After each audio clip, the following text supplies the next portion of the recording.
തന്റെ ദൂതന്മാരെ അവിടുന്ന് കൽപ്പിക്കുന്നത് എന്തിനു വേണ്ടിയാണ്? നമ്മളെ നമ്മളെ സംരക്ഷിക്കാൻ, പാപത്തിൽ നിന്നും പരിപാലിക്കാൻ. പാപാവസ്ഥയിൽ നിന്നും സഹായിക്കാൻ. അതായത് നമുക്ക് എല്ലാവർക്കും മാലാഖമാരുണ്ട്, കാവൽ മാലാഖമാരുണ്ട് അല്ലേ? അതെ അതെ അതെ. അപ്പൊ ഈ കാവൽ മാലാഖമാരുടെ ഡ്യൂട്ടി എന്താണ്? കാവൽ മാലാഖമാര് അവിടെ സ്വർഗത്തിൽ ഈശോയെ നോക്കിയിരിക്കും, നമ്മളെ നോക്കും. അതെ, നമുക്ക് വേണ്ടി നമ്മള് തെറ്റായ വഴിയിലൂടെ നയിക്കാൻ വേണ്ടി ദൈവം ഏൽപ്പിച്ചിരിക്കുന്നതാണല്ലോ ഈ കാവൽ മാലാഖമാരെ. തെറ്റായ വഴിയിലോ? തെറ്റായ വഴിയിലൂടെ പോകാതിരിക്കാൻ. ദൈവത്തെ അതായത് പാപത്തിൽ നിന്നും ഒഴിഞ്ഞു മാറാൻ, അതായത് പാപാവസ്ഥകളെ അതിജീവിക്കാൻ വേണ്ടിയാണ് നമുക്കൊരു ശക്തി, ദൈവത്തിന്റെ തന്നെ ഒരു ശക്തിയാണ് മാലാഖമാര് അരൂപികളായിട്ട് നമ്മുടെ കൂടെ ഉള്ളത് അല്ലെ? അപ്പോ ഈ മാലാഖമാര് എപ്പോഴും നമ്മളെ സഹായിക്കുന്ന എന്തിനാന്ന് വെച്ചാല് പാപപ്രലോഭനങ്ങളിൽ നിന്നും നമുക്ക് രക്ഷ പ്രാപിക്കാനായിട്ട്. അപ്പൊ നമ്മള് കാവൽ മാലാഖമാരോടൊക്കെ പ്രാർത്ഥിക്കണം നന്നായിട്ട്. എന്താണ് പ്രാർത്ഥിക്കേണ്ടത്? എനിക്കത് വേണം, ഇത് വേണം എന്നൊക്കെ പറഞ്ഞിട്ടൊന്നല്ല. എന്ത് വേണം? ഇന്നത്തെ ദിവസം പാപത്തിന്റെ മേഖല നമുക്ക് പാപം ചെയ്യാതിരിക്കാനായിട്ട് നമുക്ക് സാധിക്കില്ല. കാരണം ഈ ലോകം നമ്മളെ അത്രമേൽ സ്വാധീനിക്കുന്നുണ്ട് അല്ലെ? നമ്മളൊരു സമൂഹത്തിലാണ്, പല പല സാഹചര്യങ്ങളിലാണ്. അപ്പൊ നമ്മളെ സ്വാധീനിക്കുന്നതുകൊണ്ട് ഇന്നത്തെ ഗോസ്പലില് തന്നെ ലത്തീൻ കുർബാനയില് ഇതാ ലോകത്തിന്റെ അധികാരി വന്നിരിക്കുന്നു എന്നാണ്. എന്നാൽ അവൻ എന്നിൽ അധികാരമില്ല എന്ന് പറയുന്നുണ്ട്. പക്ഷെ ലോകത്തില് ആയിരിക്കുന്ന നമ്മളിൽ അവൻ അധികാരം ചെലുത്തുന്നുണ്ട് അല്ലെ? അപ്പോ ഈ അധികാരത്തിൽ നിന്നും നമുക്ക് വിടുതൽ കിട്ടണമെങ്കിൽ ദൈവം ഒരുപാട് ക്രമീകരണങ്ങള് ഞാൻ പോയി കഴിഞ്ഞാൽ എന്താണ് വരുന്നത്? ഈശോ പറഞ്ഞ എന്താണ്? ഞാൻ പോകുന്നതാണ് നിങ്ങൾക്ക് നല്ലത്. വാഗ്ദാനമായ പരിശുദ്ധാത്മാവ്. അതായപ്പോ നമുക്ക് ഈ മാലാഖമാരെ കുറിച്ചും ദൈവിക നന്മകളെ കുറിച്ചും ദൈവിക ചിന്തകളെ കുറിച്ചും നമ്മളെ എപ്പോഴും പ്രചോദിപ്പിക്കുന്നത് പരിശുദ്ധാത്മാവാണ് അല്ലെ? ആണോ? അതായത് നമ്മൾക്ക് ദൈവം നൽകിയിരിക്കുന്ന പരിശുദ്ധാത്മാവ് വഴിയാണ് നമുക്ക് കാവൽ മാലാഖമാരോട്, പരിശുദ്ധാത്മാവിനോട്, പരിശുദ്ധമ്മയോട്, ദൈവവചനത്തോട്, പ്രാർത്ഥനയോട്, വിശുദ്ധരോടെല്ലാം നമുക്കൊരു കമ്മിറ്റ്മെന്റ് വന്ന് കൊണ്ടിരിക്കുന്നതിന്റെ ഒരു പ്രത്യേകമായ ഒരു സഹായം ഹോളി സ്പിരിറ്റിന്റെ സഹായം തന്നെ. നമ്മള് ഇപ്പോ എന്ത് നല്ല കാര്യങ്ങൾ ചെയ്യുന്നുണ്ടെങ്കിൽ അതിന്റെ ഉടമസ്ഥത, പ്രമോഷൻ, അതിന്റെ ഒരു പ്രമോട്ട് ചെയ്യുന്നത്, അതിന്റെ ഓണറ് പരിശുദ്ധാത്മാവാണ്. പരിശുദ്ധാത്മാവ് പരിശുദ്ധിയുള്ള ആത്മാവായതുകൊണ്ടാണ് നമുക്കതിനെ സ്വീകരിക്കുവാനായിട്ട്, അതായത് ലോകത്തിന്റെ പലവിധ തിന്മകളിൽ നിന്നും നമുക്ക് മാറി ജീവിക്കുവാനും അല്ലെങ്കിൽ പാപത്തിനെ വേർതിരിച്ചറിയുവാനും എല്ലാം സഹായിക്കുന്നു. അപ്പോ ഇതിനെ എപ്പോഴും, അതായത് നമുക്ക് കൂടെ നടക്കുന്ന ഈ ദൂതന്മാര് എപ്പോഴും എന്താണ്, ഈ എസെക്കിയേൽ പുസ്തകത്തില് പറയുന്നത്, ഈ മാലാഖമാരെ കുറിച്ച് നമ്മൾ വായിച്ച് മനസ്സിലാക്കുമ്പോൾ ഇവര് ഭയങ്കര ഫാസ്റ്റിംഗ്, ഭയങ്കര പെട്ടെന്ന് തന്നെ കാര്യം നടത്തി ചെന്നിട്ട് യെസ് ബോസ് എന്ന് പറഞ്ഞ് തിരിച്ചു നിന്ന ഒരു കൂട്ടരാണ് അല്ലെ? നമ്മളിപ്പോ ഇന്ന് കാത്തിരിക്കുകയാണ്. സെന്റ് മൈക്കിള് മാതാവിനോട് പറയുന്നുണ്ട്, ഈ മറിയത്തിന്റെ വിമലഹൃദയ പ്രതിഷ്ഠ, അത് യഥാർത്ഥ മരിയൻ ഭക്തി എന്ന് പറഞ്ഞ പുസ്തകത്തില്, ഡിമോൺ ഫോർട്ടിന്റെ പുസ്തകത്തില് പറയുന്നുണ്ട്, എന്താണ്, സെന്റ് മൈക്കിള് സ്വർഗീയ ദൂതന്മാരുടെ രാജാവാണ് സെന്റ് മൈക്കിള്. ഈ സെന്റ് മൈക്കിള് പോലും മാതാവിന്റെ ഒരു ആജ്ഞയ്ക്ക് വേണ്ടി കൊതിയോടെ കാത്തിരിക്കുന്നു. അപ്പൊ അങ്ങനെയാണെങ്കിൽ ദൈവത്തിന്റെ ആജ്ഞ എത്രമാത്രം എന്താണ്, ഇങ്ങനെ ഒന്ന് പറഞ്ഞ് എന്നെ ഒന്ന് വിടോ എന്നും പറഞ്ഞോണ്ടിരിക്കുക. നമ്മളൊക്കെ എങ്ങനെയാണ്? വിട്ടഴിഞ്ഞ് ഇന്ന് ഉന്തി വിട്ട് നാളെ എത്തും അല്ലെ? ഇന്ന് ഉന്തി ഇടക്കിടക്ക് ഉന്തണം. ഇപ്പൊ ഞാനൊക്കെ നമ്മുടെ സ്വന്തം വീട്ടിലെ കാര്യങ്ങളാണെങ്കിൽ ഒരു വർഷം റിപ്പീറ്റ് പറയാത്ത ഏതെങ്കിലും ഒരു വാക്ക് ഉണ്ടാവോ? എല്ലാ ദിവസവും എല്ലാ കാര്യവും റിപ്പീറ്റ് ആണ്, എപ്പോഴും പറഞ്ഞുകൊണ്ടേയിരിക്കണം. പക്ഷെ മനുഷ്യർ അങ്ങനെയാണെങ്കിലും ഈ ദൂതന്മാരെ അങ്ങനെ റിപ്പീറ്റ് പറയാനായിട്ട് അനുവദിക്കില്ല. അവരൊറ്റ ഒറ്റ പ്രാവശ്യം കൊണ്ട് അതനുസരിച്ച് പൂർത്തീകരിച്ച് ദൈവസന്നിധിയിൽ അത് ഞാൻ ചെയ്തു കഴിഞ്ഞു എന്ന് പറഞ്ഞപ്പോൾ തന്നെ റിപ്പോർട്ട് കൊടുക്കുന്ന ആൾക്കാരാ. അപ്പൊ അങ്ങനെയാണെങ്കിൽ ഞാൻ പറഞ്ഞു വരുന്നതിന്റെ കാര്യം മനസ്സിലായോ? ദൈവം നമ്മളെ സഹായിക്കുന്നതിന്, മലാഖമാരെ സഹായിക്കുന്നതിന് എത്ര ശ്രദ്ധാലുക്കളാണ് അവര്, അല്ലെ? അതെ അപ്പൊ ഈ പാപത്തിൽ നിന്നും നമുക്ക് മാറി നിൽക്കുവാനായിട്ട് അവരൊരുപാട് നമ്മളെ സഹായിക്കുന്നുണ്ട്. പക്ഷെ നമ്മൾ സഹകരിക്കാത്തത് കൊണ്ടാണ് നമുക്ക് അതിൽ നിന്നും ഒരു വിടുതൽ കിട്ടാത്തത്. അല്ലേ? നമ്മളിപ്പോ അതെ നമ്മുടെ കൂടെ ഉള്ള ദൂതന്മാരെ നമ്മൾ വ്യക്തമായ ഒരു വ്യക്തിയായിട്ടൊക്കെ കാണുന്നുണ്ടെങ്കിൽ ഇപ്പൊ നമ്മുടെ മക്കള്, കുഞ്ഞുങ്ങള്, അല്ലെങ്കിൽ കുഞ്ഞുങ്ങളായാലും വലുതായാലും ഇപ്പൊ സ്ഥിരമായിട്ട് ഒരു കാര്യം തന്നെ പറഞ്ഞിരുന്നു അവർക്ക് ഇഷ്ടപ്പെടുവോ? ഇല്ല. ഇഷ്ടപ്പെടില്ല. അപ്പൊ തന്നെ എന്താണ് അതിന്റെ റെസ്പോൺസ് വളരെ നമുക്ക് വിഷമോ അല്ലെങ്കിൽ വേദനയോ അല്ലെങ്കിൽ നമുക്ക് നിരാശയോ സങ്കടങ്ങളോ ഒക്കെ വരാനായിട്ട് സാധ്യത ഉണ്ടാക്കുന്ന റെസ്പോൺസ് ആയിരിക്കും അവരുടെ അടുത്തുനിന്ന് കിട്ടുന്നതെങ്കിൽ നമുക്ക് ചിലപ്പോ മിണ്ടാതെയൊക്കെ ഇരിക്കേണ്ടി വരുന്ന അവസ്ഥകളൊക്കെ ഉണ്ട്. അപ്പൊ ഈ മാലാഖമാർക്കും അങ്ങനെ തന്നെയുണ്ട്. അവര് സഹായിക്കാനായിട്ട് നമ്മളെ അവരുടെ സർവശക്തി ഉപയോഗിച്ച് നമ്മളെ സഹായിക്കുന്നുണ്ട്. പക്ഷെ നമ്മൾ അതിനോട് സഹകരിക്കുന്നില്ല. അപ്പൊ നമ്മളെ മക്കള് നമ്മളോട് സഹകരിക്കാതെ വരുന്നത് പോലെ അധികമായിട്ട് നമ്മൾ ദൈവത്തോട് സഹകരിക്കാത്തത് കൊണ്ട് നമുക്ക് ദൈവീക അനുഗ്രഹത്തിൽ, അതായത് നമ്മൾ ആരും നശിഞ്ഞു പോകാൻ ദൈവം ആഗ്രഹിക്കുന്നില്ല. അതുകൊണ്ടാണ് ദൈവീക സംവിധാനങ്ങൾ, അതായത് ഹോളി സ്പിരിറ്റ്, പരിശുദ്ധ അമ്മ, കാവൽ മലാഖമാര്, അങ്ങനെ വിശുദ്ധമായ ഒരുപാട് ദൈവവചനം, പ്രാർത്ഥന, വിശ്വാസ മേഖലകളിലുള്ള ഓരോ സുരക്ഷിതത്വ വലയങ്ങളും, ഈശോയുടെ തിരുരക്തം, എല്ലാത്തിനും അതിൻ്റെതായ ശക്തിയും മഹത്വവും അതിൻ്റെതായ സുരക്ഷിതത്വ വലയങ്ങളും നമുക്ക് ചുറ്റുമുണ്ട്. പക്ഷെ ഇത് നമ്മൾ ഉപയോഗിക്കണം, അല്ലെ? നമ്മളിപ്പോ വെള്ളം ഉണ്ട്, നമുക്ക് വാട്ടർ ടാങ്കിൽ വെള്ളമുണ്ട്, പക്ഷെ ടാപ്പ് ഉണ്ട്, ഗ്ലാസ് ഉണ്ട്, എല്ലാം ഉണ്ട്. പക്ഷെ എന്ത് ചെയ്യുന്നില്ല? നമുക്ക് എടുത്തൊന്ന് കുടിക്കാനായിട്ട് മനസ്സില്ല, നമുക്ക് താല്പര്യമില്ല. ഞാനിപ്പോ നമ്മൾ കുറച്ചു നേരമൊക്കെ ഇരുന്ന് കഴിഞ്ഞാൽ ചടഞ്ഞുകൂടി ഇരുന്ന് കഴിഞ്ഞാൽ പിന്നെ എഴുന്നേക്കാൻ ഒരു മടിയുണ്ടാവും, അല്ലെ? പിന്നെ അവിടെ നിന്ന് ഒരു നിരങ്ങലൊക്കെ ആയിരിക്കുള്ളൂ. ഈ എഴുന്നേക്കാതെ അങ്ങോട്ടും ഇങ്ങോട്ടൊക്കെ വലിച്ചും നിരങ്ങിയൊക്കെ നടക്കും. കാരണം നമ്മുടെ ഒരു ബോഡിയുടെ ഒരു അലസതയും, ഇതുപോലെ തന്നെ ആത്മാവ് ചില സമയങ്ങളിലും കൂടുതൽ സമയങ്ങളും അലസതയുടെ അവസ്ഥയുണ്ട്.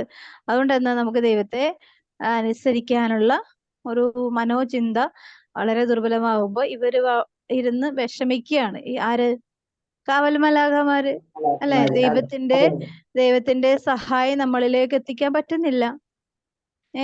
ദൈവത്തിന്റെ സഹായം നമ്മളിലേക്ക് എത്തിക്കാൻ വേണ്ടി നിരന്തരം അധ്വാനിക്കുന്നുണ്ടെങ്കിലും നമ്മളിപ്പോ നമ്മളുടെ മുമ്പിൽ ഒരു ഗിഫ്റ്റ് ആയിട്ട് വരികയാണ്, നമ്മൾ വാങ്ങിക്കാൻ താല്പര്യപ്പെടുന്നില്ല, എനിക്ക് താല്പര്യമില്ല അത് വാങ്ങിക്കാൻ എന്ന് പറഞ്ഞ് മറുതലിച്ചിരിക്കുമ്പോ ഇവർക്ക് തിരിച്ചു കൊണ്ടുപോകാനും പറ്റുന്നില്ല, നമുക്ക് സ്വീകരിക്കാൻ പറ്റാത്തതുകൊണ്ട് അവരൊരു നിസ്സഹായ അവസ്ഥയിൽ നിൽക്കുന്ന ഒരവസ്ഥ. ഇതുകൊണ്ടാണ് നമ്മൾ പാപത്തിന്റെ മേഖലകളിൽ നമ്മൾ ഉത്തരം വളർന്നുകൊണ്ടിരിക്കുന്നത്. കാരണം എന്താ? ലോകം വെച്ച് നീട്ടുന്ന അനേകം ലൗകിക മോഹങ്ങളില് ലോകത്തിന്റെ അരൂപിയാല് നമ്മൾ മുങ്ങിപ്പോണെങ്കിൽ അതുപോലെ, അതായത് അതുപോലെ നമ്മൾ മുങ്ങിപ്പോകുന്നതാണ്. ഈ ലോകം വെച്ച് നീട്ടുന്ന എല്ലാ ചിന്തകളുടെയും മുമ്പില് ലൗകികതയുണ്ട്, അല്ലെ? സമ്പത്തില് ലൗകികതയുണ്ട്, ഭക്ഷണത്തില് ലൗകികതയുണ്ട്, വസ്ത്രങ്ങളിൽ ലൗകികതയുണ്ട്, പിന്നെന്താണ്, പ്രാർത്ഥനയിൽ പോലും ലൗകികതയുണ്ട്, അല്ലെ? എല്ലാത്തിലും നമ്മള് ആർക്കെങ്കിലും വേണ്ടി പ്രാർത്ഥിച്ച് അതിനൊരു ഫലം കണ്ടെത്തി കഴിഞ്ഞാൽ ഒരു പ്രത്യേക ഒരു സുഖം നമ്മൾ അനുഭവിക്കുന്നത്, അത് തെറ്റാണെന്നാ പറയുന്നത്. സുഖം അത് ദൈവത്തിന് മഹത്വം കൊടുക്കുക, അത്രേ ഉള്ളൂ. അത് അതാണ് ദൈവത്തിലേക്ക് മഹത്വം കൊടുക്കാത്തത് കൊണ്ടാണ് നമുക്കത് തെറ്റാണ്. അല്ലെങ്കിൽ നമുക്ക് തെറ്റൊന്നുമില്ല. അത് ദൈവത്തിന് നമ്മളിപ്പോ ഒരു കാര്യം ചെയ്യാണ്, ഒരുപാട് പേര് എന്നെ ഇങ്ങനെ നല്ല നല്ല വാക്കുകൾ കൊണ്ട് എന്നെ നല്ല സന്തോഷിപ്പിക്കാറൊക്കെ ഉണ്ട്. പക്ഷെ അതിലൊന്നും ഞാൻ എൻ്റെ ഹൃദയത്തിലേക്ക് എടുക്കാതെ അത് ദൈവത്തിന് മഹത്വത്തിലേക്ക് കൊടുക്കുമ്പോൾ അത് നമ്മളെ ഭയങ്കരമായിട്ട് നമ്മളെ ഹൃദയത്തെ ചലിപ്പിക്കാനായിട്ട് ഇങ്ങനെയുള്ള പാരിതോഷികങ്ങൾക്കൊക്കെ സാധിക്കും. പക്ഷെ നമ്മൾ ചെയ്ത വർക്കായിരിക്കാം. അതുകൊണ്ടാണ് ഞാൻ പലപ്പോഴും അത് എനിക്കൊരു ഗിഫ്റ്റായിട്ട് എനിക്ക് തോന്നണേ ഇപ്പം. പക്ഷെ ചില സമയത്ത് അത് ഭയങ്കര വിഷമവും തോന്നും, ചില സമയത്ത് അത് ഭയങ്കര ഗിഫ്റ്റ് ആയിരുന്നു. ചിലപ്പോൾ നമ്മൾ ഒരുപാട് കാര്യങ്ങൾ ചെയ്തിട്ടും ആർക്കും അത് അതെ. സ്വീകാര്യമാകാതെ വരുമ്പോഴേ, അല്ലെങ്കിൽ അത് നമ്മൾ അത്ര അധ്വാനിച്ചിട്ടാണെങ്കിലും അത് മനുഷ്യര് നെഗ്ലക്ട് ചെയ്ത് കളയുമ്പോൾ നമുക്ക് ഭയങ്കര വേദന തോന്നും. അതേസമയം അത് സ്വീകരിച്ച് കഴിയുമ്പോൾ നമുക്ക് രണ്ട് ഫലം ഉണ്ടാവും. നമ്മൾ ആളുകളിലേക്ക് എത്തുമ്പോൾ അത് സ്വീകരിച്ച് കഴിയുമ്പോൾ രണ്ട് ചിന്ത, ഓ എനിക്കത് ചെയ്യാൻ പറ്റി എന്നുള്ളതില് അത് ഓരോരുത്തരുടെയും നല്ല നല്ല വാക്കുകൾ കേട്ട് കേട്ട് കേട്ട് കേട്ട് നമ്മുടെ ഉള്ളിൽ ചിലപ്പോൾ പിശാച് കയറാനുള്ള ഒരു ചെറിയൊരു ഗ്യാപ്പ് ഉണ്ടാവും. സാധ്യതയുണ്ട്. അതെ അതെ അതെ. സാധ്യതയുണ്ട്. പിന്നെ അല്ലാതെ എന്താണ്, ഈ കിട്ടുന്ന ആ ഓരോ നല്ല വാക്കുകളും അപ്പൊ തന്നെ ദൈവത്തിന്റെ മഹത്വത്തിലേക്ക് വെച്ച് കൊടുത്തു കഴിഞ്ഞാൽ ആ സാധ്യതകൾ അടഞ്ഞു പൊക്കോളും.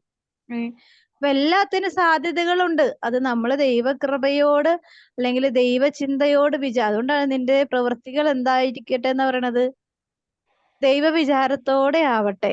അല്ലെ, ദൈവം എന്നെ നോക്കുന്നുണ്ട്, ശ്രദ്ധിക്കുന്നുണ്ട്, മനസ്സിലാക്കുന്നുണ്ട്. അതുകൊണ്ട് എനിക്ക് എന്റെ കള്ളത്തരങ്ങളൊക്കെ കണ്ടുപിടിക്കാനായിട്ട് ലോകത്തിനൊരിക്കലും സാധിക്കില്ല. പക്ഷെ എന്നെ സൃഷ്ടിച്ച ദൈവത്തിന് സാധിക്കും. ലോകം എന്ത് ചെയ്യും?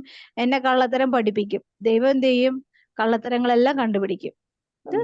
ഇത് നമ്മളുടെ ആത്മാവിന്റെ ഒരു തിരിച്ചറിവ് ഉണ്ടായിരിക്കണം. അപ്പൊ ലോകം നമ്മളെ കള്ളത്തരത്തിന് കൂട്ടുനിൽക്കും. ദൈവം നമ്മളെ കള്ളത്തരത്തെ കണ്ടുപിടിച്ച് ദൈവം അതിനെല്ലാം മാറി നടക്കാനായിട്ട് നമ്മളെ സഹായിക്കും. അതാണ് ഈ ദൂതന്മാരുടെ ഡ്യൂട്ടി. അപ്പൊ നമ്മുടെ കാവൽമാലാഖമാര് മെയിനായിട്ട് നമ്മളെ സഹായിക്കുന്നത് എന്തിനു വേണ്ടിയാണ്?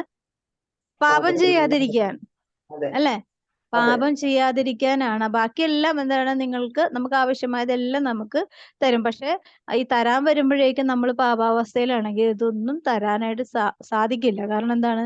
ദൈവം പരിശുദ്ധനാണ്, നമ്മൾ പാപികളുമാണ്. അപ്പൊ ഈ പരിശുദ്ധിക്ക് അനുസരിച്ചിട്ടുള്ള ആ ഒരു ബ്ലെസ്സിങ് നമുക്ക് തരാനായിട്ട് പിശാച് അനുവദിക്കില്ല. അത് പിടിച്ചു നിർത്തും. ദൈവത്തിന് ആഗ്രഹമുണ്ട്, പക്ഷെ പിശാച് പറയും എങ്ങോട്ട് പോണ്, ഇതെന്റെ ആളാണ്, വിട്ടുപോക്കോ എന്ന് പറഞ്ഞ് അവരെ മാലാഖമാരെയും ദൈവത്തെയും ആട്ടി ഓടിക്കും. കാരണക്കാരാരാണ്? നമ്മളെ ഓരോരുത്തരുമാണ്, അല്ലേ? അപ്പൊ ഇത് വരാതിരിക്കാനായിട്ട് എന്ത് ചെയ്യണം? നമ്മളുടെ ആത്മീയമായ സ്വാതന്ത്ര്യം ദൈവകരങ്ങളിൽ സ്വതന്ത്രമായിട്ട് ഉപയോഗിക്കുമ്പോൾ നമുക്ക് അത് എന്താണ്, പാപത്തെ അതാണ് ഇന്ന് ഈ കുറച്ച് ദിവസമായിട്ട് പരിശുദ്ധാത്മ ചിന്തകൾ എന്ന് പറഞ്ഞൊരു ചിന്ത ദൈവം കുറച്ച് ദിവസമായിട്ട് എനിക്ക് ഇങ്ങനെ തരുന്നുണ്ടായിരുന്നു. പക്ഷെ ഇന്നാണത് ഞാൻ അത് ചെയ്തിട്ടത്. അതില് ഒരു അടയാളം, അത് പരിശുദ്ധാത്മാവ് നമ്മുടെ കൂടെ ഉണ്ടെന്നുള്ളതിന്റെ ഒരു അടയാളം എന്ന് പറഞ്ഞാൽ എന്താണെന്ന് വെച്ചാൽ, എന്താണ്, ദൈവം എന്നെ എപ്പോഴും ശ്രദ്ധിക്കുന്നുണ്ട്. നമുക്കറിയാം, ഇപ്പൊ നമ്മൾ എവിടെ ചെന്നാലും ക്യാമറയുണ്ട്. ഒരു 10 വർഷത്തിന് മുമ്പൊക്കെ ഒന്നും ഇങ്ങനെ ക്യാമറ ഒന്നും ഉണ്ടായിരുന്നില്ല, അല്ലെ? ഈ പാപം പെരുകിയപ്പോഴാണ് ക്യാമറ കണ്ണുകൾ വെച്ചു തുടങ്ങിയത്, അല്ലെ? ഇതിനു മുമ്പ് ക്യാമറ കണ്ണുണ്ട് എല്ലായിടത്തും. അതാരുടെ കണ്ണാണെന്ന്? ദൈവത്തിന്റെ കണ്ണ്. ഈ ദൈവത്തിന്റെ കണ്ണ് ആർക്കും അറിയാൻ പാടില്ലാത്തത് കൊണ്ടാണ് ഈ ലോകത്തിന്റെ ക്യാമറ കണ്ണുകൾ എടുക്കേണ്ടി വന്നത്. ഇപ്പൊ ഇന്നലെ ഞാനൊരു വീഡിയോ കണ്ടു, ഭയങ്കര വിഷമം തോന്നി. അതായത് ഒരു ഭയങ്കര പണക്കാരനായ ഒരു വ്യാപാരിയാണ്. അപ്പോ ആ വ്യാപാരിക്ക് ഒരു മോനുണ്ട്. മോന് അപ്പന്റെ സ്വത്തുക്കള് എഴുതി കൊടുക്കാത്തതിന് അപ്പനെ ബോക്സിംഗ് മോഡലാണ് ഇടിച്ചിടിച്ച് അവസാനം ഒരു തൊഴിയും കൊടുത്ത് കൊന്നുകളഞ്ഞു. അത് ആ വീട് അത്ര വലിയ ആ വീടിന്റെ ഫ്രണ്ടിൽ ഒരു ക്യാമറ ഉണ്ടായിരുന്നു. ക്യാമറ ഉണ്ടായത് കൊണ്ട് അത് കണ്ടുപിടിച്ചു. പക്ഷെ അത് ആ വ്യക്തിക്ക്, ചെറുപ്പക്കാരനാണ്, ഈ പ്രായമുള്ള മനുഷ്യനെ സിറ്റ് ഔട്ടിൽ ഇങ്ങനെ വെറുതെ ഇങ്ങനെ ഇരിക്കുകയാണ്. ഇരുന്നിട്ട് ഇങ്ങനെ ബോക്സിംഗ് മോഡലാണ്. അപ്പൊ എനിക്ക് ഈ മനുഷ്യൻ പിശാചിന് ഉണ്ടായ ഈ ഹൃദയത്തില് പിശാച് കയറിയിരിക്കുമ്പോ നമ്മുടെ ശരീരം, നമ്മുടെ ശബ്ദമൊക്കെ പിശാചിന്റെ അധീനതയിലാണ്. നമ്മുടെ എല്ലാ ആക്ടിവിറ്റീസും അവൻ അനുവദിക്കുന്ന രീതിയിൽ നമുക്ക് ചെയ്യാൻ പറ്റുള്ളൂ. അപ്പോ ഈ മനുഷ്യൻ ചെയ്യുന്നത് കണ്ടിട്ട് ഞാൻ അന്തം വിട്ടുപോയി. കാരണം ഒരു മനുഷ്യൻ, ഞാൻ വെച്ച് വല്ല പ്രാങ്കാണോ എന്ന് ഓർത്തു. ശരിക്കും അത് ശരിക്കും സംഭവിച്ച കാര്യമാണ്. എന്നിട്ട് ആ മനുഷ്യനെ ഹോസ്പിറ്റലിലോട്ട് കൊണ്ടുപോകാൻ വേണ്ടി കാറിൽ കയറ്റിയിട്ട് കാറിൽ നിന്ന് വലിച്ചിട്ടിട്ട് ഇടിക്കാന്നാണ് ശ്രമിച്ചത്. അപ്പൊ വീട്ടുകാരൊക്കെ പിടിച്ച് മാറ്റുന്നുണ്ട്. പക്ഷെ ഇയാൾക്ക് പിശാച് കയറിയ പോലെ കിടന്ന് കാണിക്കണം. അവസാനം മനുഷ്യൻ മരിച്ചു ഭയങ്കരമായിട്ടുണ്ട്. പക്ഷെ ഈ മനുഷ്യൻ കേസൊന്നും കൊടുത്തില്ല എന്ന് പറയണ. കേസൊന്നും ഇല്ല എന്ന് പറഞ്ഞിട്ട്, അച്ഛൻ കേസൊന്നും ഇല്ല എന്ന് പറഞ്ഞിട്ടാണ് പോയത്. പക്ഷെ ഈ ക്യാമറ കണ്ണിനെ പറ്റിക്കാൻ പറ്റിയില്ല. ഇനിയിപ്പോ അത് വൈറലാണ്, ഫേസ്ബുക്കിലൊക്കെ ഒത്തിരി വൈറലായിട്ടുണ്ട്.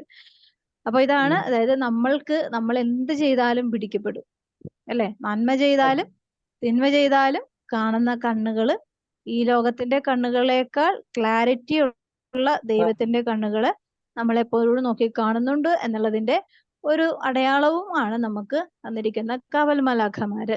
നമുക്ക് മറിയത്തിന് സ്തോത്രഗീതം വായിക്കാം. എന്താണ്? നമ്മൾ ചിന്തിച്ചാലും അത് കർത്താവിന് അറിയാന്ന് പറയാം. അതെ, അതുകൊണ്ടാണ് നിങ്ങളുടെ പ്രവൃത്തികളെല്ലാം ദൈവ വിചാരത്തോടെ ആവട്ടെ എന്ന് പറയുന്നത്. ഈ വിചാരം മാറുമ്പോഴാണ് പിശാച് നമ്മളുടെ ചിന്തകളെ ഭരിച്ച് അതൊന്നും കുഴപ്പമില്ല എന്നുള്ള രീതിയിലേക്ക് അത് വലിച്ചു കൊണ്ടുപോകണത്. പിന്നെ നമ്മൾ തന്നെ അനുഭവിക്കണം. പിശാച് അത് പറഞ്ഞിട്ട് അങ്ങോട്ട് പോവും, ബാക്കി നമ്മൾ അങ്ങോട്ട് അനുഭവിക്കണം. മേരി ഫിലിപ്പ് വായിക്കേ. വിശുദ്ധ ലൂക്ക എഴുതിയ സുവിശേഷം 1-ാം അധ്യായം 46 മുതൽ 55 വരെയുള്ള തിരുവചനങ്ങൾ. മറിയത്തിന്റെ സ്തോത്രഗീതം. മറിയം പറഞ്ഞു, എന്റെ ആത്മാവ് കർത്താവിനെ മഹത്വപ്പെടുത്തുന്നു, എന്റെ ചിത്തം എന്റെ രക്ഷകനായ ദൈവത്തിൽ ആനന്ദിക്കുന്നു. അവിടുന്ന് തന്റെ ദാസിയുടെ താഴ്മയെ കടാക്ഷിച്ചു. ഇപ്പോൾ മുതൽ സകല തലമുറകളും എന്നെ ഭാഗ്യവതി എന്ന് പ്രകീർത്തിക്കും. ശക്തനായവൻ എനിക്ക് വലിയ കാര്യങ്ങൾ ചെയ്തിരിക്കുന്നു, അവിടുത്തെ നാമം പരിശുദ്ധമാണ്. അവിടുത്തെ ഭക്തരുടെ മേൽ തലമുറകൾ തോറും അവിടുന്ന് കരുണ വർഷിക്കും. അവിടുന്ന് തന്റെ ഭുജം കൊണ്ട് ശക്തി പ്രകടിപ്പിച്ചു, ഹൃദയ വിചാരത്തിൽ അഹങ്കരിക്കുന്നവരെ ചിതറിച്ചു. ശക്തന്മാരെ സിംഹാസനത്തിൽ നിന്ന് മറിച്ചിട്ടു, എളിയവരെ ഉയർത്തി. വിശക്കുന്നവരെ വിശിഷ്ട വിഭവങ്ങൾ കൊണ്ട് സംതൃപ്തരാക്കി, സമ്പന്നരെ വെറും കൈയോടെ പറഞ്ഞയച്ചു. തന്റെ കാരുണ്യം അനുസ്മരിച്ചുകൊണ്ട് അവിടുന്ന് തന്റെ ദാസനായ ഇസ്രായേലിനെ സഹായിച്ചു. നമ്മുടെ പിതാക്കന്മാരായ അബ്രാഹത്തോടും അവന്റെ സന്തതികളോടും എന്നേക്കുമായി ചെയ്ത വാഗ്ദാനം അനുസരിച്ച് തന്നെ. ദൈവവചനമാണ് നാം കേട്ടത്. നമ്മുടെ കർത്താവായ ഈശോ മിശിഹായ്ക്ക് സ്തുതി. നമ്മുടെ കർത്താവായ ഈശോ മിശിഹായ്ക്ക് സ്തുതി. പരിശുദ്ധ അമ്മ പറയാണ്, ശക്തന്മാരെ അവിടെ നിന്ന് എന്ത് ചെയ്യുന്നു എന്നാ പറയണത്? കർത്താവ് വലിച്ചു താഴെയിടും അല്ലേ? നമുക്ക് എത്തിപ്പിടിക്കാൻ പറ്റാത്ത ശക്തിയാണെങ്കിലും ദൈവത്തിന് അതൊന്നും ഒരു പ്രശ്നമല്ല അല്ലെ? നമ്മളിപ്പോ നമ്മുടെ ഇന്ത്യ രാജ്യത്തിന്റെ അവസ്ഥ എല്ലാവർക്കും ഭയങ്കര ഒരു ഭയം ജനിപ്പിക്കുകയല്ലേ, അടുത്ത ഭരണം ആരായിരിക്കും? കാരണം BJP മുഴുവനായിട്ട് കൈയടക്കി വെച്ച് കഴിഞ്ഞു, ഇനി ആര് ഭരിക്കും എന്നുള്ളതാണ്. പക്ഷെ നമ്മള് ആത്മാർത്ഥമായിട്ട് ആഗ്രഹിച്ച് പ്രാർത്ഥിച്ചപ്പോ നമുക്കറിയാം ഇസ്രായേൽ ജനങ്ങളെ ബാബിലോൺ പ്രവാസത്തിലേക്ക് കൊണ്ടുപോകുന്നുണ്ട് അല്ലെ? പിന്നെ അവിടെന്നാണ് ഈ ദാനിയേലിന്റെ 21 ഫാസ്റ്റിംഗ് പ്രയർ ഒക്കെ അതുവഴി അങ്ങനെ രക്ഷപ്പെടുത്തുന്നുണ്ട്. ഒരിക്കലും രക്ഷപ്പെടില്ല എന്ന് അടിവരയിട്ട് എഴുതി വെച്ചെടുത്തുന്നാണ് കർത്താവ് ഒരു രാജാവിനെ ഇറക്കുന്നത്, അസിറിയ രാജാവ് അല്ലെ? അപ്പോ അങ്ങനെയാണ്, അതായത് ദൈവത്തിന്, അതായത് നമുക്ക് എല്ലാ വഴികളും അടയുന്നവരെയും കർത്താവ് എന്ത് ചെയ്യും? നിശബ്ദമായിട്ടിരിക്കും അല്ലെ? ഈ നിശബ്ദതയില് ദൈവം വെറുതെ ഉറങ്ങിക്കിടക്കണമെന്നല്ല. ദൈവം ഇങ്ങനെ ഓരോ സഭയെ ശ്രദ്ധിക്കും, കുടുംബങ്ങളെ ശ്രദ്ധിക്കും, ആത്മീയ ശുശ്രൂഷകളെ ശ്രദ്ധിക്കും, ശുശ്രൂഷകരെ ശ്രദ്ധിക്കും, പിന്നെ എന്താണ്, യുവജനങ്ങളെ ശ്രദ്ധിക്കും, കുഞ്ഞുങ്ങളെ ശ്രദ്ധിക്കും. ഇതെല്ലാം ഈ ദൈവം മൗനമായിട്ടിരിക്കുന്ന സമയത്തിൽ നടക്കുന്ന കാര്യങ്ങളാണ്. അപ്പോ അതുകൊണ്ടാണ് നമ്മൾ ചെയ്യുന്ന കാര്യങ്ങൾക്ക് ഒരു വ്യക്തത വേണം. ഇപ്പൊ നമ്മൾ കുടുംബങ്ങളിലാണെങ്കിൽ നമ്മൾ കുടുംബ പ്രാർത്ഥനയെങ്കിലും നമ്മൾ മുടക്കാതെ ഒരു ബലപ്രയോഗത്തിൽ കൂടി അത് തെറ്റിയാലും തെറ്റിയില്ലെങ്കിലും അത് മുടക്കരുത്. ഇപ്പൊ നമുക്ക് മനുഷ്യരല്ലേ, സാഹചര്യങ്ങളും സമയങ്ങളൊക്കെ അങ്ങോട്ടും ഇങ്ങോട്ടും മാറിപ്പോയാലും അത് മുടങ്ങുക എന്ന് പറയുന്നത് പിശാചിന് ഭയങ്കര സന്തോഷമുള്ള കാര്യമാണ്. അത് മുടങ്ങരുത്. മുടങ്ങാതെയാണെങ്കിൽ കുടുംബത്തിന്റെ മേല് എന്തുണ്ട്, കട്ടിലപ്പടിയില് രക്തത്തുള്ളികൾ കാണുമ്പോഴും എന്ത് ചെയ്യണമെന്ന് പറയണത്? അവിടെ കയറി ആക്രമിക്കാൻ പോകരുതെന്ന് ദൂതന്മാരോട് കൽപ്പിച്ചിട്ടുണ്ട് അല്ലെ? സംഹാര ദൂതന്മാരോട് പറഞ്ഞിട്ടുണ്ട്, അവിടെ കയറി ആക്രമണം നടത്തരുത്, അവരെന്റെ മക്കളാണ്, അതുകൊണ്ട് അങ്ങോട്ട് കയറണ്ടെന്ന് പറഞ്ഞിട്ടുണ്ട്. അപ്പൊ എന്ത് ചെയ്യും? അവരവിടെ ഈ പ്രാർത്ഥനയുടെ ഒരു വെളിച്ചമുള്ള വീടുകളെയൊക്കെ എന്ത് ചെയ്യും? ദൈവം പ്രൊട്ടക്ട് ചെയ്യും അല്ലെ? അപ്പം അതായത് നമ്മളുടെ ജീവിതത്തില് നമ്മള് ഇങ്ങനെ കാഷ്വലായിട്ട് കരുതുന്നതായിരിക്കാം ദൈവം പ്രേഷ്യസ് ആയിട്ട് കരുതുന്നത് അല്ലെ? നമ്മൾ കാഷ്വലായിട്ട് കരുതുന്ന പല കാര്യങ്ങളുമാണ് ദൈവം ഏറ്റവും ഉന്നതമായ സ്നേഹത്തോടുകൂടെ ബഹുമാനത്തോടുകൂടെ കാണുന്നുണ്ടെങ്കിൽ നമ്മൾക്ക് അപകടം സംഭവിക്കാം. ഇന്നിപ്പോ നമ്മള് കുടുംബ പ്രാർത്ഥനകളെല്ലാം നമ്മുടെ ഇഷ്ടാനുസരണം ഉപയോഗിച്ച് കരണക്കൊന്തയിലോട്ട് മാറി, കരണക്കൊന്തയെന്ന് പിന്നെ വേറെ ഇനി എന്തെങ്കിലും ചെറിയ രീതിയിലോട്ട് മാറ്റാമെങ്കിൽ അത്ര അങ്ങനെ ചെയ്യും. കരണക്കൊന്ത എന്ന് പറഞ്ഞാല് ചെറിയ പ്രാർത്ഥനയൊന്നുമല്ല, ഏറ്റവും നല്ല ശക്തിയുള്ള പ്രാർത്ഥനയാണ്. പക്ഷെ അതിന്റെ സ്വഭാവം എന്താണ്? സമയം കുറവ് മതി അല്ലേ? അതെ അതെ. അപ്പൊ അതുകൊണ്ട് അതിലേക്ക് മാറുമ്പോഴേക്ക് സമയക്കുറവ് മതി എന്ന് പറഞ്ഞ് അവിടെ ഈശോയുടെ നാമം വൃഥാ ഉപയോഗിക്കുകയാണ് അല്ലെ. ജപമാല കുടുംബ പ്രാർത്ഥനയാണ് ജപമാല അല്ലെ. ജപമാല എന്ന് പറഞ്ഞാൽ അതിനൊരു പ്രത്യേക ശക്തിയുണ്ട്. കുടുംബ പ്രാർത്ഥനയിൽ ജപമാല, സെന്റ് മൈക്കിൾ പ്രാർത്ഥന, അതുപോലെ ഈ ജപമാല, വിശുദ്ധ ബൈബിള് പാരായണം, എല്ലാവരും ബൈബിള് വായിക്കുക. അത്രയെങ്കിലും ചെയ്യുമ്പോഴാണ് അവിടെ ഒരു അത്യാവശ്യം ഒരു പ്രാർത്ഥനയുടെ ഒരു ഇതിലേക്ക് എത്തുന്നത്. ഒരാള് ബൈബിള് വായിച്ചു കഴിഞ്ഞിട്ട് പോയാൽ എന്ത് ചെയ്യും? അത് അയാളുടെ ഉത്തരവാദിത്തമല്ല, കടമയായിട്ട് മാറും. ബാക്കിയുള്ളവരെല്ലാവരും കേട്ടിരിക്കും. പക്ഷെ അവന് ഒരു 5 പേരുണ്ടെങ്കിൽ, കുഞ്ഞുങ്ങളാണെങ്കിൽ അങ്ങനെയൊക്കെ വായിച്ച് പഠിപ്പിച്ചു കഴിഞ്ഞാൽ നല്ലതാണ്. ആദ്യം ഞാനും ഇവിടെ വീട്ടില് ഒരാൾ മാത്രം വായിക്കുള്ളായിരുന്നു. പിന്നെ എനിക്ക് മനസ്സിലായത് ഒരാൾക്ക് വേണ്ടി മാത്രം വായിക്കുന്ന ഒരു സേവം എല്ലാവരും വായിപ്പിക്കും. അപ്പോ നിർബന്ധപൂർവ്വം വായിപ്പിക്കും. അപ്പോ എന്താണ്, ഒരാൾ വായിക്കുമ്പോൾ അയാൾക്ക് ഉറക്കെ വായിക്കാൻ പറ്റാത്ത വചനങ്ങളൊക്കെ ആയിരിക്കും കിട്ടണത്. അപ്പോ ഇന്നലെ എൻ്റെ മോൻ വായിച്ചപ്പോ ഞാൻ പറഞ്ഞു, നിനക്ക് ഈ വചനം മാത്രമേ കിട്ടുള്ളൂ, സ്ഥിരമായിട്ട് കിട്ടുന്നൊരു വചനം. അപ്പൊ അവൻ തന്നെ പറയാണ്, ഈ പറഞ്ഞതിന്റെ ഓപ്പോസിറ്റ് ആണ് ഞാനെന്ന് എനിക്കറിയാം, അതുകൊണ്ടാണ് അത് തന്നെ ഇങ്ങനെ പറഞ്ഞുകൊണ്ടിരിക്കണേന്ന്. അപ്പൊ അവനറിയാം, കാര്യങ്ങളൊക്കെ അറിയാം.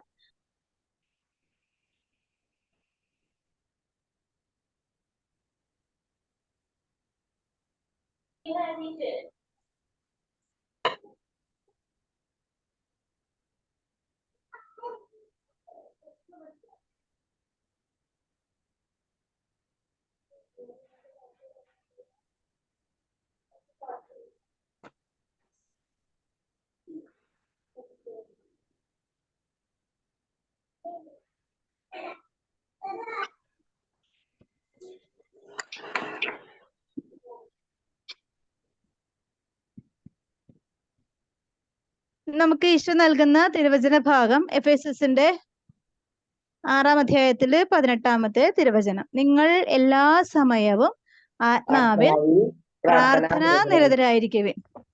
അതായത് എന്തിനാണ് ദൈവം ഇങ്ങനെ പറയുന്നതിന്റെ കാരണം? ഇതനുസരിക്കാനൊരു കൽപ്പനയാണ്. അതായത് ദൈവത്തിന്റെ ഒരു ആജ്ഞയാണ്. നിങ്ങൾ എല്ലാ സമയവും, ഇപ്പൊ നമ്മളിപ്പോ ഒരു തിരക്കിട്ടൊരു പണിയെടുക്കുകയാണ്. അപ്പോ ദൈവം പറയാണ്, നീ പ്രാർത്ഥിക്കുന്നു പറയാ. നമുക്ക് നടക്കൂ? നിങ്ങൾ എല്ലാ സമയവും ആത്മാവിൽ എന്താ പറഞ്ഞിട്ടുള്ളൂ, അല്ലാണ്ട് ശരീരം ആത്മാവിൽ. അതായത് അതാണ് പറയണത്, നമ്മള് ഈ വചനം എന്ന് പറയുന്നത് നമ്മള് വ്യക്തതയോടുകൂടെ വായിക്കുക. നിങ്ങൾ എപ്പോഴും പ്രാർത്ഥിക്കുവാനായിട്ടല്ല പറയണത്, നിങ്ങൾ എപ്പോഴും എല്ലാ സമയവും ആത്മാവിൽ ഈ പ്രാർത്ഥിക്കുന്ന ആളുകളുടെ ഇടയ്ക്ക് പിശാചിന് വരാനായിട്ട് സാധിക്കില്ല. അവന്റെ പ്രാർത്ഥനയാണ് അവന് തടസ്സം.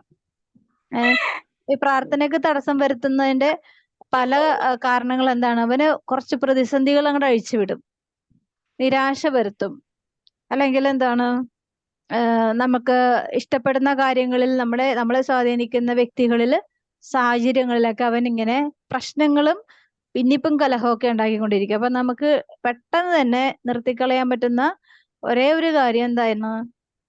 എന്തിലേക്കാണ്? പ്രാർത്ഥനയിലാണ് അല്ലെ. നമ്മളിപ്പോ അതായത് നമുക്ക് പ്രശ്നം എന്ന് പറഞ്ഞാല് ഒരു മനുഷ്യന് ഏതെല്ലാം തരത്തില് പ്രശ്നങ്ങൾ ഫേസ് ചെയ്യാം, അതെല്ലാം ശബ്ദം ഉണ്ടാക്കല്ലേ, മ്യൂട്ട് ചെയ്യേ. എല്ലാ അവസ്ഥകളും ഇപ്പൊ ഞാൻ എന്താണെന്ന് ദൈവത്തിന് അറിയാം, പക്ഷെ പിശാചിന് ഒരു ഭാഗികമായിട്ട് അറിഞ്ഞൂട് അല്ലെ. പിശാചിന് നമ്മുടെ എല്ലാ സ്വഭാവങ്ങളും അറിഞ്ഞൂടാ.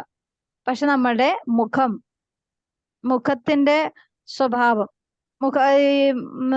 മുഖം നോക്കിയാൽ അറിയാം. എന്താണ് മുഖത്തിലേക്ക് നോക്കുമ്പോ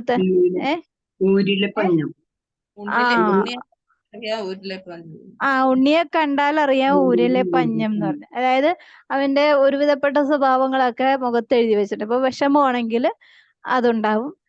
സന്തോഷമാണെങ്കിൽ അതുണ്ടാവും അല്ലെ. മുഖം മനസ്സിന്റെ കണ്ണാടിയാണെന്ന് പറഞ്ഞിട്ടില്ലേ. അപ്പൊ മനസ്സ് കാണുമെങ്കിൽ മുഖത്തേക്ക് നോക്കിയാൽ മതി അല്ലേ.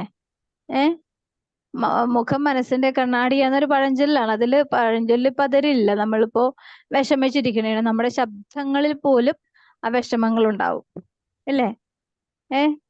നമ്മുടെ സംസാരങ്ങളിൽ ഒരു തളർച്ചയും അപ്പൊ എന്ത് പറ്റി എന്താണെന്നൊക്കെ ചോദിക്കും നമ്മൾ പരസ്പരം. അങ്ങനെയാണ്. ഇപ്പൊ നമ്മൾ അടുത്തല്ല, ഇപ്പൊ നമുക്ക് കാണാൻ പറ്റുന്നില്ല, പക്ഷെ ഫോണിൽ കൂടി ആണെങ്കിലും നമുക്കത് ഫീൽ ചെയ്യും. എന്താണ് ആ ശബ്ദത്തിൽ കൂടി. അപ്പൊ നമുക്ക് ഇതിന്റെയൊക്കെ ഒരു ഭാഗികമായ ഒരു അടി മുഴുവൻ കിട്ടുന്ന എങ്ങോട്ടേക്കാണ്? ദൈവചിന്തകളിൽ നിന്നും മാറി നിൽക്കാനുള്ള ഒരു സാഹചര്യത്തിലേക്കാണ് നമ്മളുടെ ഈ പ്രതിസന്ധികളെല്ലാം കൊണ്ടുപോകുന്നത്. പക്ഷെ ഈ പ്രതിസന്ധികൾ അതുകൊണ്ട് മാറുമെന്ന് ഒട്ടും പ്രതീക്ഷിക്കണ്ട അല്ലെ. നമ്മൾ പ്രാർത്ഥന കുറച്ചത് കൊണ്ട് കൂടുതൽ എളുപ്പമായി പിശാചിന്. അപ്പൊ നമ്മൾ എന്ത് ചെയ്യണം? നമ്മൾ ഒത്തിരിയും കൂടി ഊർജം എടുത്തുകൊണ്ട്, അല്ലെങ്കിൽ ഒത്തിരിയും കൂടി ആഗ്രഹത്തോടു കൂടെ. ഞാനിപ്പോ ഇന്ന് രാവിലെ എനിക്ക് എന്താണെന്നറിയില്ല, ഭയങ്കര ഒരു വിഷമം, നിരാശ ഭയങ്കരമായിട്ട് ഉള്ളിൽ ഇങ്ങനെ ഒന്നും ചെയ്യാനുള്ള ഒരു താല്പര്യമില്ല. അപ്പൊ എനിക്ക് മനസ്സിലായി പ്രാർത്ഥിക്കാനായിട്ട്. അതായത് ഇപ്പൊ ഞാനിപ്പോ വിമല ഹൃദയ പ്രതിഷ്ഠ തുടങ്ങിയല്ലോ. അപ്പൊ ഈ പ്രതിഷ്ഠ തുടങ്ങിക്കഴിഞ്ഞാൽ നമുക്ക് ഭയങ്കര ഒരു എന്താണ്, നമ്മളെ സ്വാധീനിക്കുന്ന ലോകത്തിന്റെ ആ ഒരു അടി ഇങ്ങനെ വന്നുകൊണ്ടിരിക്കും. അപ്പൊ അവൻ നമ്മളെ ഇങ്ങനെ അവന്റെ ചിന്തകളോട് ചേർത്ത് കൊണ്ടുപോകും. അപ്പൊ നമ്മള് എന്ത് ചെയ്യും? നമ്മളുടെ ഡ്യൂട്ടിയുടെ സമയമാണല്ലോ അവൻ എടുക്കുന്നത്. അപ്പൊ നമ്മളത് ഓർക്കാത്തത് കൊണ്ട്, ശ്രദ്ധിക്കാത്തത് കൊണ്ടാണ് നമ്മുടെ സമയം അങ്ങനെ ഉപയോഗിക്കുന്നത്. അപ്പൊ എനിക്ക് മനസ്സിലായി ഇത് പ്രാർത്ഥിക്കാത്തത് കൊണ്ട് തന്നെയാണ്. അപ്പൊ ഞാനിങ്ങനെ ബലം പിടിച്ചിരുന്ന് പ്രാർത്ഥന തുടങ്ങി, പ്രതിഷ്ഠ ചെയ്തു. എൻ്റെ പ്രാർത്ഥനകള് പേഴ്സണൽ പ്രെയർ ഒക്കെ ചെയ്തു. അപ്പൊ എനിക്ക് കുറച്ച് റിലാക്സ് ആയി. പിന്നെയും കുറച്ചും കൂടി ബാലൻസ് കിടപ്പുണ്ടായിരുന്നു പ്രെയർ ചെയ്യാൻ. പിന്നെയും കുറച്ചും കൂടി എൻ്റെ സമയം പോലെ ഞാൻ കിട്ടുന്ന സമയം പോലെ. പക്ഷെ ഈ പ്രാർത്ഥന എന്ന് പറയുന്നത്, അല്ലെങ്കിൽ ദൈവവിചാരം എന്ന് പറയുന്നത് നമ്മുടെ ഉള്ളിൽ എപ്പോഴും ഉണ്ടെങ്കിൽ നമുക്കറിയാൻ പറ്റും എവിടെ നിന്നാണ് ഈ പ്രശ്നം വന്നത്, എന്താണ് നിരാശ വരാൻ കാരണം, എന്താണ്. നമുക്ക് ചിലപ്പോൾ ഒന്നും നമ്മുടെ മുമ്പിൽ ഉണ്ടാവില്ല, ഒരു കുഴപ്പവും ഉണ്ടാവില്ല, പക്ഷെ നമുക്ക് പ്രാർത്ഥിക്കാൻ പറ്റുന്നില്ല. ഭയങ്കരമായ ഒരു ഹൃദയ അസ്വസ്ഥത, അങ്ങനെ എപ്പോഴും ഇങ്ങനെ ഒരു എന്താ, പ്രാർത്ഥന എന്ന് കേൾക്കുമ്പോൾ തന്നെ നമുക്ക് ഒരു തളർച്ചയാണ്. അല്ലെങ്കിൽ അതിനെതിരെ നിൽക്കുന്ന സാഹചര്യങ്ങൾ, ഇപ്പൊ ഒരു ഗസ്റ്റ് വരുന്നു, രോഗം വരുന്നു, ശാരീരികമായ ബുദ്ധിമുട്ട് വരുന്നു, അല്ലെങ്കിൽ ഫോൺ കോൾ വരുന്നു, അല്ലെങ്കിൽ അങ്ങനെയുള്ള സാഹചര്യങ്ങൾ വരുന്നു. അങ്ങനെ വരുമ്പോഴേക്കും നമുക്ക് എന്ത് ചെയ്യാൻ പറ്റും? ഈ പ്രാർത്ഥന മാത്രം ഒഴിവാക്കാൻ പറ്റുള്ളൂ. അപ്പൊ എന്ത് ചെയ്യാം? പ്രാർത്ഥന ഒഴിവാക്കുമ്പോൾ പിശാചിന് നല്ല സന്തോഷമായിരിക്കും. അതുകൊണ്ടാണ് നമുക്ക് പല സാഹചര്യങ്ങളും ഓവർകം ചെയ്യുമ്പോൾ നമ്മൾ ഇരട്ടി അധ്വാനിക്കേണ്ടി വരും. കുറെ പണിയെടുക്കും. നമ്മളിപ്പോ വീട്ടില് രാവിലത്തെ ജോലി, ഉച്ചക്കത്തെ ജോലി, വീട്ടിലെ അമ്മമാർക്കൊക്കെ വീട്ടില് ഇഷ്ടംമാരെ പണിയുണ്ട് അല്ലെ. ഈ പണിയെല്ലാം ചെയ്യുന്നുണ്ടെങ്കിലും അതെല്ലാം സക്സസ്ഫുൾ ആയിട്ട് നമ്മൾ ചെയ്യുന്നുണ്ടെങ്കിലും മനസ്സിനൊരു സംതൃപ്തി ഇല്ല. കാരണം ദൈവത്തിന്റെ ജോലി ഞാൻ ചെയ്തിട്ടില്ല എന്നുള്ളതാണ്. ദൈവത്തിന് വേണ്ടി ഞാൻ കുറച്ച് സമയം അതിനു വേണ്ടി ഇത്രയും ജോലി ചെയ്യാൻ ദൈവം എന്നെ സഹായിച്ചെങ്കിലും ഞാൻ ദൈവത്തിന്റെ മുമ്പിൽ ആ ചിന്തയോടുകൂടെ ആയിരുന്നില്ല, അല്ലെങ്കിൽ ദൈവമാണ് എന്നെ സഹായിച്ചതെന്നുള്ള ഓർക്കുന്നില്ല. അങ്ങനെയുള്ള കുറെ കാര്യങ്ങളിൽ വീഴ്ച വന്നിരിക്കുന്നതുകൊണ്ടാണ് നമ്മുടെ മനസ്സിന് അസ്വസ്ഥത വരാൻ സാധ്യത ഉണ്ടാക്കുന്ന ഒരുപാട് ചിന്തകൾ കൊണ്ട് നമ്മൾ വരിക. പക്ഷെ നമുക്ക് പെട്ടെന്ന് മനസ്സിലാവില്ല. അത് നമ്മൾ മനസ്സിലാക്കി തരുന്നത് പരിശുദ്ധാത്മാവാ. പിന്നെ എനിക്ക് അങ്ങനത്തെ ഒരു ഫീലിംഗ് തോന്നി. അപ്പൊ തന്നെ ഞാൻ കുറച്ചേരം അങ്ങോട്ട് പ്രാർത്ഥിച്ചു. നമ്മള് കൃപയുണ്ടെങ്കിലും ഇല്ലെങ്കിലും, എത്ര വലിയ ആൾക്കാരാണെങ്കിലും, അതായത് പരിശുദ്ധ അമ്മ പോലും പ്രാർത്ഥിക്കുന്നത് എന്താണ്? ഒരു ദിവസത്തിന്റെ ഏറ്റവും തുടക്ക സമയങ്ങളിൽ, അതായത് വെളുപ്പിന് 3 മണി സമയങ്ങളിൽ ഉണർന്നിരുന്ന് പ്രാർത്ഥിക്കുന്നത്, ഇന്നത്തെ വിഷമങ്ങളെല്ലാം നേരിടാൻ കൃപ തരണമേ എന്ന് പറഞ്ഞിട്ട്, അല്ലെങ്കിൽ ഇന്നത്തെ ദൈവിക പദ്ധതികൾ നിറവേറ്റുവാൻ കൃപ തരണമേ എന്നാണ് പരിശുദ്ധ അമ്മയുടെ പുലോത്തന വിജയരാജ്ഞിയുടെ പുസ്തകത്തിലെ ഏറ്റവും ലാസ്റ്റ് പേജിൽ ഉണ്ട്. അമ്മ അതിരാവിലെ വെളുപ്പിന് സൂര്യോദയ സമയത്തിന് മുമ്പ് അമ്മ ഉണർന്നിരുന്ന് പ്രാർത്ഥിക്കുന്ന ഒരു പ്രാർത്ഥന ഉണ്ട്. നല്ലൊരു പ്രാർത്ഥനയാണ് അത്. അന്നത്തെ ദിവസത്തിന്റെ കാര്യങ്ങളെല്ലാം ദൈവമേ എല്ലാം ഭംഗിയാക്കി തരണമേ എന്ന് ആരാ പ്രാർത്ഥിച്ചത്? ദൈവത്തിന്റെ അമ്മ. കേൾക്കുന്നുണ്ടോ? ദൈവത്തിന്റെ അമ്മയാണ്. അതായത് ദൈവത്തിന്റെ അമ്മക്ക് അങ്ങനെ പ്രാർത്ഥിക്കേണ്ട ആവശ്യമുണ്ടോ? ദൈവത്തിന്റെ അമ്മയല്ലേ. പക്ഷെ ദൈവത്തിന്റെ അമ്മയായ മറിയം പോലും അത് പ്രാർത്ഥിച്ചിട്ടാണ് ഓരോ പ്രഭാതവും വെൽക്കം ചെയ്യുന്നത്, ഓരോ പ്രഭാതത്തെയും സ്വീകരിക്കുന്നത്. അപ്പൊ നമ്മൾ എന്തോരം പ്രാർത്ഥിക്കണം അല്ലെ? അതുകൊണ്ടാണ് നമ്മൾക്ക് കൃപയുള്ളതനുസരിച്ച് നമ്മൾ കൂടുതൽ അധ്വാനിച്ചില്ലെങ്കിൽ പെട്ടെന്ന് തന്നെ, അതായത് ഉയർച്ച വരുന്ന ഉയർപ്പ് എന്ന് വെച്ചാൽ കുത്തനെയുള്ള പോക്കില് താഴ്ചക്ക് കൂടുതൽ ആഘാതം ഉണ്ടാവും അല്ലെ? ഒരു വലിയ ഉയർച്ചയിൽ താഴേക്ക് വീഴുന്നത് ഭയങ്കര ബുദ്ധിമുട്ടല്ലേ? നമ്മളിപ്പോ ഒരു 10 അടിക്ക് ഒരു 5 അടി മുകളിൽ നിന്ന് വീഴുന്നതും ഒരു 2 നില വീടിന്റെ മുകളിൽ നിന്ന് വീഴുന്നതും തമ്മിൽ വ്യത്യാസമില്ലേ? അപ്പൊ ശരീരത്തിനും ജീവനും ഒക്കെ അപകടം വളരെ വലുതാണ്. അതുപോലെ ആത്മാവിനും അങ്ങനെ തന്നെയാണ്. നമ്മളിപ്പോ ഒരു കാര്യത്തിലൊരു വീഴ്ച വരുമ്പോൾ നമുക്കതിനെ തിരിച്ചറിഞ്ഞാൽ പെട്ടെന്ന് തന്നെ നമുക്ക് ക്ലെയിം ചെയ്ത് പ്രാർത്ഥിക്കുകയോ പ്രവർത്തിക്കുകയോ ഒക്കെ ചെയ്ത് കഴിഞ്ഞാൽ നമുക്ക് അതിനെ അതിജീവിക്കാൻ പറ്റും. ഇല്ലാന്നുണ്ടെങ്കിൽ അതിങ്ങനെ കൂടി കിടന്ന് അതിന്റെ ഭീകരത വലുതാവും, തടം വലുതാവും. അപ്പൊ നമുക്ക് എന്ത് പറ്റും? എല്ലാത്തിനും അതിജീവിക്കുന്നത് എന്താണ് ഈശോ പറയുന്നത്? പ്രാർത്ഥനയും ഉപവാസവും കൂടാതെ ഈ വർഗം, ഏത് വർഗം, ഏത് വർഗത്തെ കുറിച്ചാണ് പറയുന്നത്? പൈശാചിക അരൂപിയെ കുറിച്ചാണ് ഈശോ പറയുന്നത്. അതായത് എന്തുകൊണ്ടാണ് ഈ ശിഷ്യന്മാർക്ക് ഈ ദൈവം കാണിച്ച അത്ഭുത ശക്തി ഉപയോഗിക്കാൻ പറ്റാഞ്ഞതെന്ന് ചോദിച്ചാൽ ദൈവം കൊടുക്കാഞ്ഞിട്ടല്ല, അവർക്ക് പ്രാർത്ഥനയുടെ അഭാവം ഉണ്ടായിരുന്നതുകൊണ്ടാണ്.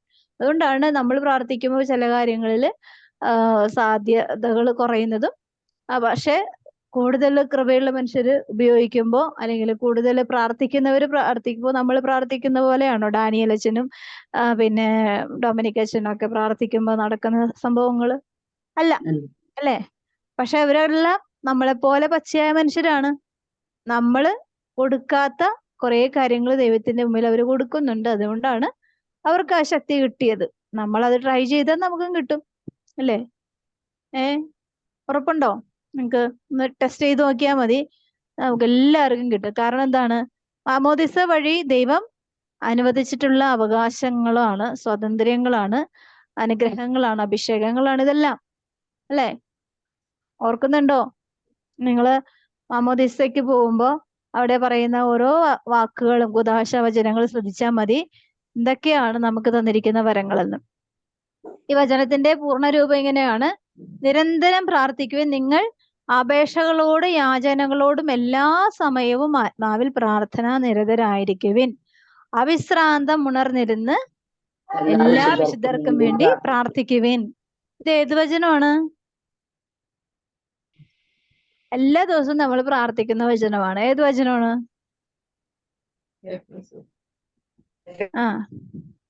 എഫേസ്യസ് 6-ാം അധ്യായത്തിലെ 18 മുതലുള്ള 6-ാം അധ്യായം. എല്ലാ ദിവസവും നമ്മൾ ഉപയോഗിക്കുന്ന വചനഭാവമാണ് അല്ലെ? നമ്മള് വായിച്ചു പോകുമ്പോ നമ്മൾ ഓർക്കുന്നില്ല ആ വചനം നമ്മൾ എത്രത്തോളം നമ്മളെ സ്വാധീനിക്കണം അല്ലെ? നിങ്ങള് എന്താണ് ഈ വചനം കൊണ്ട് പറയുന്നത്? നമുക്ക് എല്ലാവർക്കും അറിയാം. എന്താണ്? ഞാൻ വായി തുറക്കുമ്പോൾ എനിക്ക് വചനം ലഭിക്കുവാനും സുവിശേഷത്തിന്റെ രഹസ്യം ധൈര്യപൂർവ്വം പ്രഘോഷിക്കുവാനും നിങ്ങൾ എനിക്ക് വേണ്ടി പ്രാർത്ഥിക്കുക. അപ്പൊ ഒരു കൃപയുള്ളൊരു വ്യക്തിക്ക് വേണ്ടി നമ്മൾ പ്രാർത്ഥിക്കുകയാണ് അല്ലെ? കൃപയുള്ളൊരു വ്യക്തിക്ക് വേണ്ടി സാധാരണ മനുഷ്യര് പ്രാർത്ഥിക്കുകയാണ്. അവിടെയും പ്രാർത്ഥന സപ്പോർട്ട്, മധ്യസ്ഥ പ്രാർത്ഥനയുടെ കാര്യമാണ് അല്ലെ? സുവിശേഷത്തിന്റെ രഹസ്യത്തിന്റെ ബന്ധനസ്ഥനായ സ്ഥാനപതിയാണല്ലോ ഞാൻ അല്ലെ? ദൈവത്തിന് വേണ്ടി, ദൈവത്തിന്റെ സുവിശേഷത്തിന്റെ പ്രഘോഷകനായി എന്നെ ദൈവം തെരഞ്ഞെടുത്തിരിക്കുകയാണ്, നിയോഗിച്ചിരിക്കുകയാണ്. അത് ഞാൻ മാമോദിസ വഴി ഞാൻ അതാണ് അല്ലെ? എന്താണ് ഈ പുരുഷന്റെ വഴി പ്രാർത്ഥനയിൽ പറയുന്നുണ്ടല്ലോ, സംസ്കരിച്ച് ലാസത്തിന്റെ 12-ാമത്തെ ഭാഗത്ത് 12-ാമത്തെ സ്റ്റേഷനിൽ ഇങ്ങനെ പറയുന്നില്ലേ, എനിക്ക് മാമോദിസ മുങ്ങുവാനൊരു എനിക്കൊരു മാമോദീസ മുങ്ങാനുണ്ട്, ഒരു മാമോദീസ മുങ്ങുവാനുണ്ട്, അത് പൂർത്തിയാകുന്നത് ഞാൻ അസ്വസ്ഥനാവുന്നു. അങ്ങ് ആഗ്രഹിച്ച മാമോദീസ മുങ്ങിക്കഴിഞ്ഞു, അങ്ങേ ദഹനബലി അങ്ങ് പൂർത്തിയാക്കി.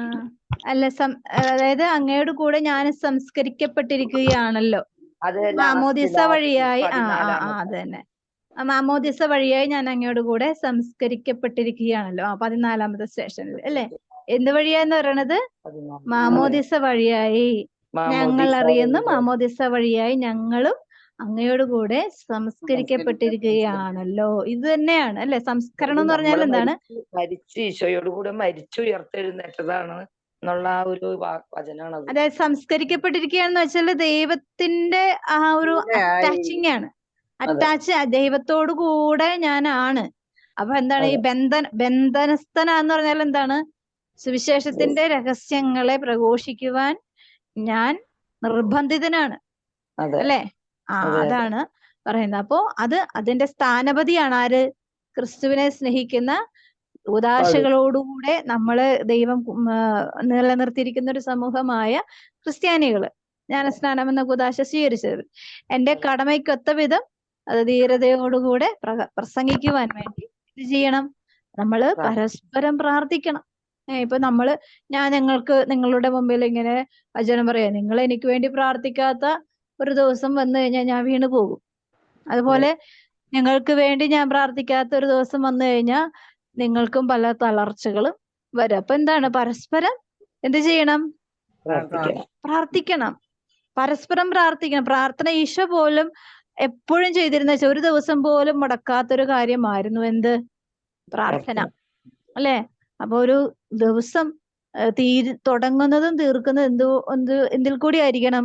പ്രാർത്ഥനയിൽ കൂടി ആയിരിക്കണം. അല്ലാണ്ട് വേറെ എന്തെങ്കിലും നമ്മൾ എക്സ്ട്രാ ഉപയോഗിച്ചു കഴിഞ്ഞാൽ നമുക്ക് നിലനിൽപ്പുണ്ടാവില്ല. നമ്മുടെ അടിവേരിൽ കോടാലി വെക്കുന്ന പോലെ പ്രാർത്ഥിക്കുന്ന ഒരു വ്യക്തിയുടെ മുമ്പില് പിശാചിന്റെ ഒരു പ്രവൃത്തിയും നടപ്പാകില്ല. അതുകൊണ്ടാണ് പ്രാർത്ഥനയെ പെട്ടെന്ന് തന്നെ ദുർബലമാക്കാൻ അവൻ പ്രാർത്ഥിക്കുന്ന വ്യക്തി ആദ്യം കൊടയാൻ തുടങ്ങുന്നത്. പ്രാർത്ഥിക്കുന്ന വ്യക്തിയെ കൊടയാൻ തുടങ്ങിയാല് ബാക്കിയുള്ളവരൊക്കെ അവന്റെ കീശയിലാണല്ലോ. അപ്പൊ അതുകൊണ്ട് പ്രാർത്ഥിക്കുന്ന വ്യക്തിയെ കൊടഞ്ഞു കഴിഞ്ഞാൽ പിന്നെ അവന്റെ പ്രാർത്ഥന നിലച്ചു കഴിഞ്ഞാൽ അവനെ പിന്നെ ആ കുടുംബത്തോടുകൂടെ വെട്ടി ഒരുക്കി തീയിലിടാനായിട്ട് സാധിക്കും. അതുകൊണ്ട് എന്താണ്? നമ്മള് ഓരോ ശ്വാസത്തിലും ദൈവമേ എന്നുള്ള ചിന്തയോടുകൂടെ ആയിരിക്കുന്നത് പ്രാർത്ഥനയാണ്. എല്ലാ സമയവും എന്തായിരിക്കാനാ പറയണത്? ആത്മാവിൽ പ്രാർത്ഥനാ നിരതരായിരിക്കുവിൻ. അത് ഓരോ ദൈവവിശ്വാസിക്കും അവകാശപ്പെട്ടതും ഉത്തരവാദിത്വമുള്ളതുമാണ്. അത് നമ്മൾ ചെയ്യണം. എന്താ? ദൈവം കൽപ്പിക്കുകയാണ് എന്ത് ചെയ്യാൻ? നിങ്ങൾ എല്ലാ സമയവും ആത്മാവില് എവിടെ എന്ത് ജോലി ചെയ്യുമ്പോഴും, ഇപ്പൊ നമ്മള് കുക്കിംഗ് ചെയ്യുമ്പോ, വാഷിംഗ് ചെയ്യുമ്പോ, നമ്മുടെ ടോയ്ലറ്റിൽ പോകുമ്പോ പോലും നമ്മൾ എന്താ ചെയ്യണമെന്ന് ആരും വന്ന് ചോദിക്കൂല. നമ്മള് പ്രാർത്ഥിക്കണം അല്ലെ? ആരെങ്കിലും ചോദിക്കും? അത് ആത്മാവിൽ ഇതൊക്കെ സംഭവിക്കണത് അല്ലെ? എന്ത് സംഭവിക്കാം. എനിക്ക് തോന്നുന്നു എനിക്കൊക്കെ കൂടുതൽ സമയം ഈശോയായിട്ട് ഇരിക്കാനുള്ള സമയം ടോയ്ലറ്റിൽ പോകുമ്പോഴാണ്. കാരണം നമുക്ക് അവിടെ അതായത് നമ്മൾ പല്ല് തേക്കുമ്പോ ദൈവവിചാരത്തോടെ പല്ല് തേക്കുമ്പോ കുറച്ച് സമയം ഇരുന്ന് പല്ല് തേക്കാൻ തോന്നും. അങ്ങനെ നമ്മൾ ഓരോ കാര്യങ്ങൾക്കും ഒരു കുറച്ചും കൂടി ക്ലാരിറ്റിയും ഒരു വിശുദ്ധിയും ഉണ്ടാവും. നമ്മുടെ ചിന്ത എന്താണ് വർക്ക് ചെയ്യണത്? ദൈവവിചാരമാണ് അല്ലെ? അപ്പൊ ഈ വിചാരം നമ്മളെ വിശുദ്ധീകരിക്കും. നല്ല ഈ പൊട്ട ചിന്തകള്, ചള്ള ചിന്തകള്, മോശം ചിന്തകള് ഒക്കെ എടുത്ത് വാഷ് ചെയ്ത് വൈപ്പ് ചെയ്ത് പുറത്തേക്ക് പോകും. അതുകൊണ്ടാണ് നമ്മുടെ ആത്മാവില് മാത്രം അതുകൊണ്ടാണ് നിങ്ങൾ ആത്മാവിനാലും ജലത്താലും വീണ്ടും ജനിക്കണം എന്ന് പറഞ്ഞതിന്റെ ആത്മാവിന് പ്രത്യേകമായ ഒരു ശക്തിയുണ്ട്. ഈ ശക്തി നമ്മള് നിലനിർത്തുന്നതും കൂടുതൽ ശക്തി പ്രാപിക്കുന്നതും എന്ത് വഴിയാണ്? പ്രാർത്ഥന വഴിയാണ്. അത് ഈശോ എപ്പോഴും ചെയ്തതാണ്. മാതാവ് എപ്പോഴും ചെയ്തതാണ്. മാലാഖമാരെപ്പോഴും നമുക്ക് വേണ്ടി അതിനുവേണ്ടി അധ്വാനിക്കുന്നുണ്ട്. സകല വിശുദ്ധരും എപ്പോഴും ചെയ്തുകൊണ്ടിരുന്ന കാര്യമാണ്. അപ്പൊ ഇതിലൊരു ഒഴിവ് കഴിവില്ല, നമുക്കും ഇല്ല അല്ലേ?